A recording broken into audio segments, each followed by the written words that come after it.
Hello, crowd. My name is Evelyn Lee, and on September the 6th, 2023, I embarked on a bumpy adventure to Singapore filled with anxiousness, homesickness, and anger that redefined the term culture shock. On January the 25th, 2024, at an event that I would say is one of the best events of the year, aka the P2 Exhibition Fair, thank you, Miss Miller, out of all the people that were interviewed, 76% of those people had actually immigrated to Singapore from another country. Now, since this is my new favorite event of the year, I'm holding another live interview. Okay, ready? Raise your hand if you immigrated to Singapore from another country. And that's basically the crowd. Well, lo and behold, we live in international school, so what else can you expect? Okay, let me ask another question. What do you think is the first, and really the first thing that new Singaporean residents will notice when moving to Singapore? I'll answer this one. Some would say it's the constant heat. Maybe the lack of personal space, or maybe even the overwhelming amount of MRT station. But I would say it's the difference in culture.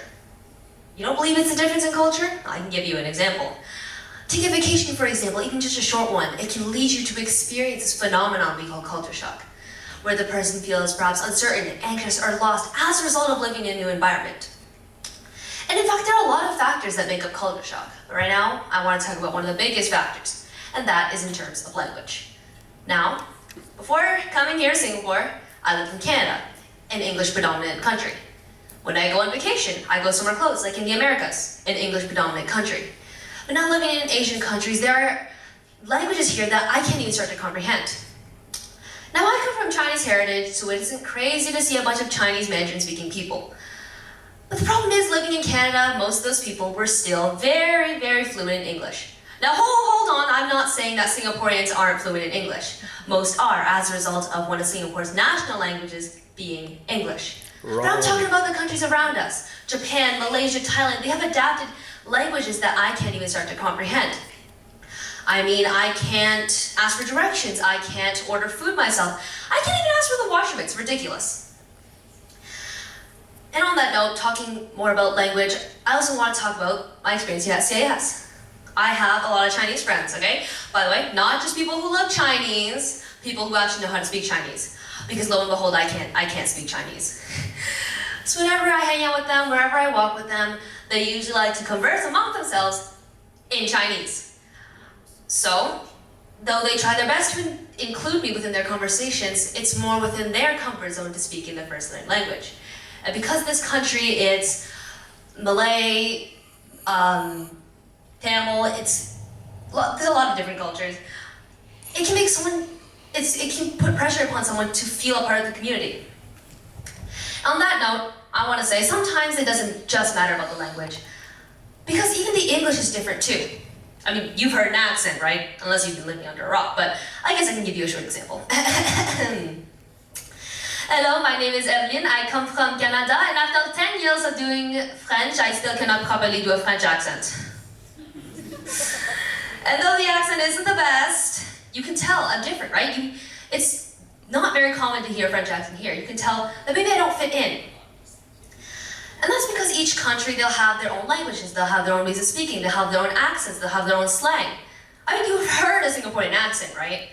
It's a combination of a bunch of their national languages and all put into their English. And that's what we call Singlish.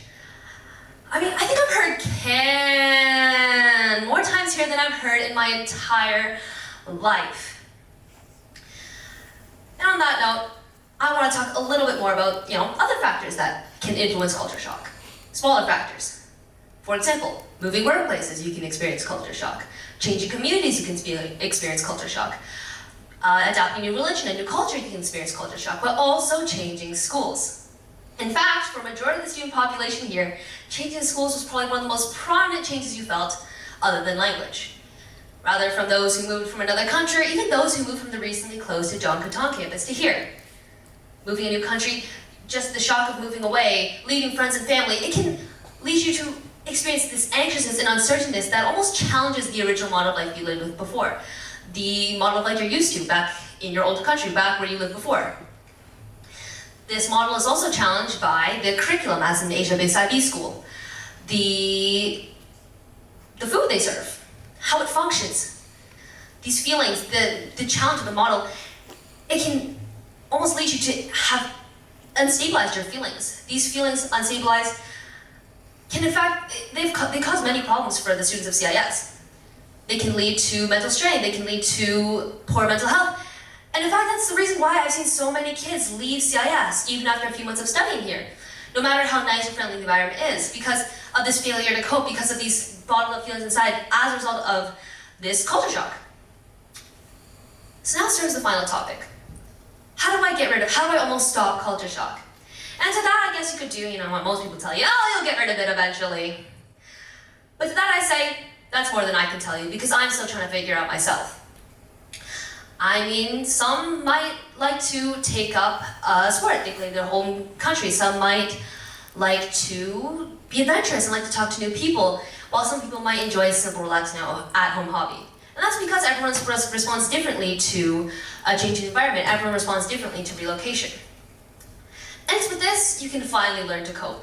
When you feel relaxed, when you feel happy, when you feel safe, you can't force yourself to learn to be a part of the community. And when you finally learn to be a part of the community, and you feel relaxed, and you feel happy, and you feel safe, it's when you can finally start to appreciate the country's customs and ways of living. And it's after that, when you finally get over culture shock, when you experience this, it's when you learn new things, when you can adapt a new culture, when you can learn to... So to conclude, I just wanted to say, it's okay to feel afraid, it's okay to feel scared, because it's learning new things that really allows us to grow as a human being. Because if you learn the same things over and over again, you're never truly learning. So I just want to say, crowd, thank you so much for letting me speak here. It's been an opportunity to be able to speak to you like this. Anyways, my name is Evelyn Lee, and on September the 6th, 2023, I embarked on a bumpy adventure to Singapore filled with growth, learning, and opportunity that redefined the term culture shock. Thank you.